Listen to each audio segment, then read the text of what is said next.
Quais são os requisitos para que eu possa aprovar, para que eu possa aceitar fazer uma cirurgia odontológica? Primeira coisa, eu preciso avaliar o paciente clinicamente, né? Preciso vê-lo, avaliar os dentes, avaliar a ausência dos dentes, né? Ver realmente a condição odontológica. Depois eu peço normalmente raio-x, um raio-x completo, né? Uma panorâmica, ou raio-x pequenos, né, que a gente chama de periapical. Hoje em dia, claro que existe o exame melhor, né, que é a tomografia odontológica, chamada Cone-Beam, né, que dá informações muito aproximadas da realidade para a gente, né, coisas que não existiam há muitos e muitos anos, e hoje a gente tem essa grande facilidade na odontologia. Mas tem uma coisa que pouca gente fala quando a gente fala de um planejamento cirúrgico, que são os exames complementares médicos do paciente. E muitas vezes os pacientes não estão acostumados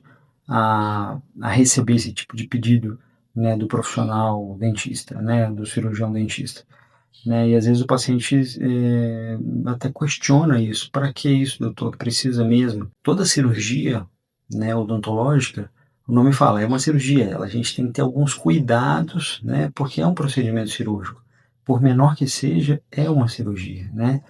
E então a gente precisa ter certeza que o paciente tem as condições para ser submetido a esse tipo de cirurgia. Então, todo profissional que realmente quer que aconteça um bom resultado, quer cuidar do paciente, não só da parte odontológica, mas cuidar da saúde do paciente, ele obrigatoriamente ele precisa ter todas as informações. E muitas vezes isso nos faz pedir alguns exames sanguíneos, além de todos os exames de imagem, avaliação clínica. Mesmo para extrações, em pessoas jovens, né, eu vou extrair um siso, eu peço alguns exames sanguíneos. Em cirurgias maiores, eu peço até uma avaliação cardíaca, né, um risco cirúrgico, né, para o cardiologista. Então é muito importante que o paciente hoje entenda que isso não é um luxo, isso não é um luxo, isso não é uma coisa que a gente está fazendo só para pedir o exame. A gente realmente precisa disso,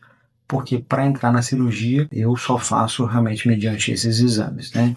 Porque a gente entra com tranquilidade, a gente sabe que realmente o paciente está controlado. Então eu vou aqui falar basicamente quais são os exames que eu peço e por que eu peço. Normalmente para todo paciente, independente da cirurgia, eu peço o hemograma completo. O hemograma completo é como se fosse um exame bem amplo das células sanguíneas, tá? Ele vai avaliar as células vermelhas, as células brancas, as plaquetas. Então, nas células vermelhas, a gente vai saber a quantidade de glóbulos vermelhos, né? Se existe alguma malformação, se tem alguma uma baixa, a gente precisa ter realmente uma avaliação bem detalhada disso. Nas células brancas, a gente consegue ver se tem um aumento dessas células brancas, se o paciente está passando por alguma infecção, ou se ele tem uma baixa, se ele pode estar com uma imunidade baixa.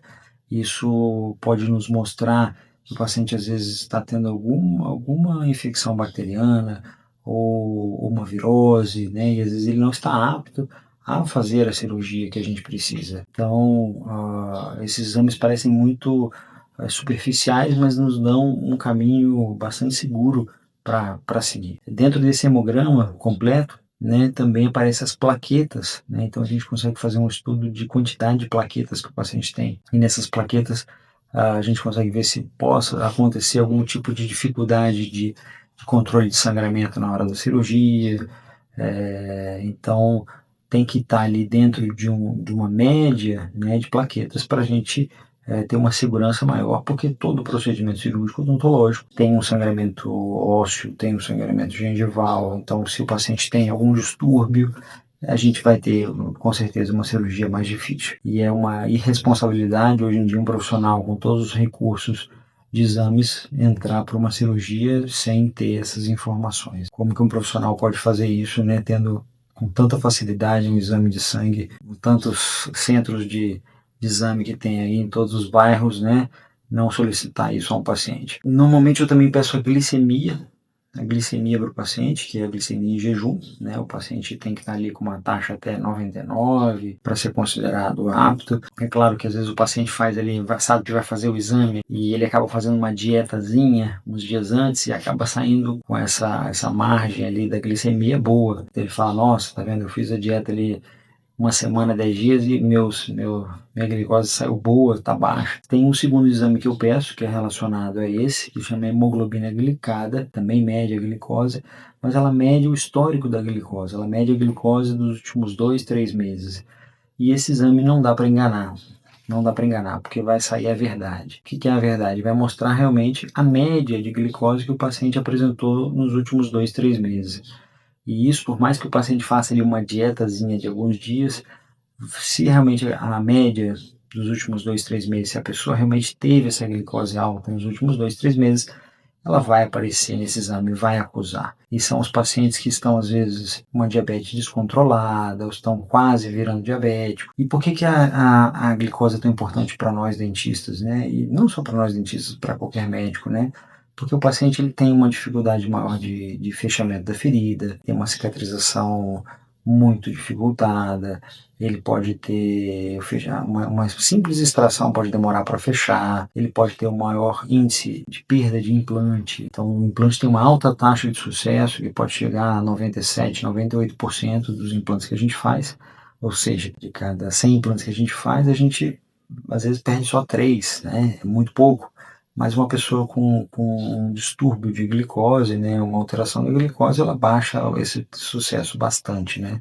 São coisas simples que a gente tem que corrigir. Falar que eu não faço cirurgias em pessoas com diabetes, é claro que eu faço, mas tem que estar com essa glicose mais controlada, tem que estar sendo tratada pelo endócrino, tem que estar, né, não desamparada. Hoje em dia é muito comum, pela nossa alimentação muito irregular, tem muitas pessoas com problemas de saúde, né? Com pressão, com problema de glicose, diabéticas, né?